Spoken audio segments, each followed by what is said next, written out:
Hear, hear. Thank you, Chairman Grassley, for that question and for the invitation to join you in this colloquy as two of the only non-attorneys on the Judiciary Committee. It is important that we, on behalf of the majority of Americans who are non-lawyers, do reclaim the separation of powers as a basic American inheritance. And so I thank you for the chance to discuss it with you here today. Starting the morning after President Trump's victory last November, there's actually been something of a renaissance of separation of powers talk among many folks around this body. And that's a good thing. After 8 years of legislative atrophy, many on the other side of the aisle are now remembering the old schoolhouse rock distinction among the three separate and co-equal branches. And this is good news for America's civic health. If Democrats are serious, and frankly, if all of us are serious, for we in this body have taken an oath not to a political party, but to a constitutional structure of limits where power is intentionally separated and divided because our forefathers and foremothers were skeptical of the consolidation of power. If we take this oath seriously, then we would like to reclaim some of the Congress's responsibility and ability and authority to check and balance the other two branches. And the debate around Judge Gorsuch's nomination and the hearings that we'll have beginning in your committee next Monday are a great place to start. So I'd like to offer a little bit of what I think is an important historical backdrop for this debate. Any discussion of the separation of powers must be rooted in a solid understanding of what we mean by the phrase and what our founders meant by the phrase, the consent of the governed. Historically speaking, this is still a bold idea that must be constantly defined and reclaimed and renewed and passed on to the next generation. For over the course of human history, you can put every form of government into one of two categories. You're either ruled by people that you didn't choose or by people that you did choose. One of these groups has taken many forms through the centuries: kings, elites, political parties, and technocrats. Indeed, most governments throughout human history fit this mold, where the people were ruled by a form of government that they had no say in and that they didn't choose. But there's another group, and these are people who rule themselves through the leaders that they have chosen and continually get to choose. When the leaders fail to serve the will of the people, those leaders can be removed. And this describes our form of government, and it's a historical anomaly. We should recognize that, and our kids should understand what a special blessing it is to live under this form of government. The point is elegantly simple. Either people are ruled, or the people are ultimately and fundamentally the rulers. Why does this matter? This isn't a question to take flippantly, but rather each generation of Americans should re-examine and reclaim and reteach it. So why is it so important that the people are actually the rulers in their government? It comes down to a profound truth about human dignity. Human beings cannot thrive when they are stripped of basic liberties. Human flourishing requires the freedom to make basic choices about how you will live your life in community. Who are your friends? Who will you marry? Where will you work? What do you believe? Who do you worship? How do you worship? These are the things the founders meant when they said that we are all born with a right to life, to liberty, and to the pursuit of happiness. Notice that the founders were not referring to life, liberty, and the pursuit of happiness as a bunch of vague platitudes or as aspirational pleasantries for a bumper sticker. They were talking about rights. These are not given to us by any other man or woman. There are rights we have from God via nature, and so they can't be taken away from us from some other mere man or woman. Here's what's great about this idea. We're all born equals in the eyes of God and history, and we have certain rights. And as a group of equals, it requires people to get permission to serve for a time, for a limited time, as our rulers. This equality is what the founders called a self-evident truth. Something so obvious that it didn't need to be proven. A truth so true that denying it would be denying something essential and true about human nature itself.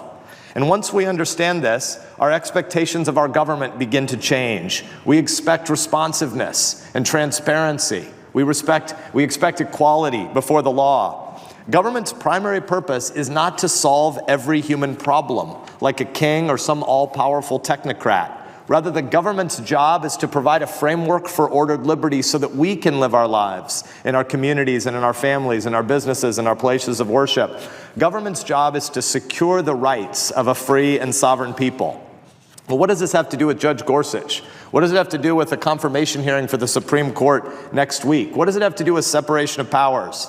As Americans, we secure our rights by separating the functions of government into what our founders called the three different departments. There is a Congress to write the laws. This is Article 1 of the Constitution. There is a president, or a presiding officer, as he was first called, to execute the laws. And there is a court to decide the controversies under the law. This system of checks and balances keeps too much power from falling into any one set of hands, and it keeps the American people in charge. We sometimes talk euphemistically about judicial activism, and that's a big problem, but we don't unpack it enough. A judge who takes it as his or her job to do anything other than settle cases is not just being an activist, they're becoming an untouchable, unfireable ruler. They're becoming a lawmaker that is not accountable to the people, because our judges have lifetime tenure. A judge who uses his or her position to write the law fundamentally undermines the foundation of government, which is that the will of the people should rule. And this is why I'm so strongly supporting Judge Neil Gorsuch to be the next justice on the U.S. Supreme Court. He fully understands the place in the government and his place in the government as a servant of the people, not as some unchosen ruler with lifetime tenure.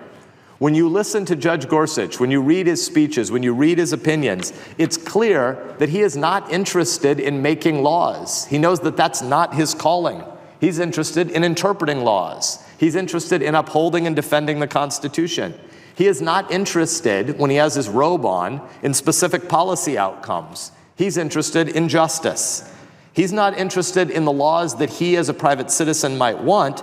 He's focused on the laws that are actually written in the books. He is a judge's judge, and that's exactly what the Constitution calls for. In closing, I'd like to read 3 quotes from Judge Gorsuch into the record to demonstrate how he conceives of his job. First, quote, "Tonight, I would like to suggest that perhaps the greatest project of Justice Scalia's entire career," again, this is Judge Gorsuch paying tribute to Justice Scalia, "I would like to suggest that perhaps the greatest project of Justice Scalia's entire career was to, quote, remind us of the differences between judges and legislators. To remind us that legislators may appeal to their own moral convictions. They may appeal to claims about social utility to reshape the law as they think it should be in the future. But that judges should do none of these things in a democratic society. That judges should strive, even if humanly and imperfectly, should strive to apply the law as it is, focusing backward, not forward, and looking to the text, to the structure, and to the history to decide what a reasonable reader at the time of the events in question would have understood that law to be. Not to decide cases based on the judge's own moral convictions or the policy consequences that they believe might best serve society," close quote. Again, he's saying a judge is not a super legislator. If a judge wants to be a legislator, that's a completely fine thing to do. Take off your robe, resign your position, and run for the office so the people can decide whether to hire you or fire you.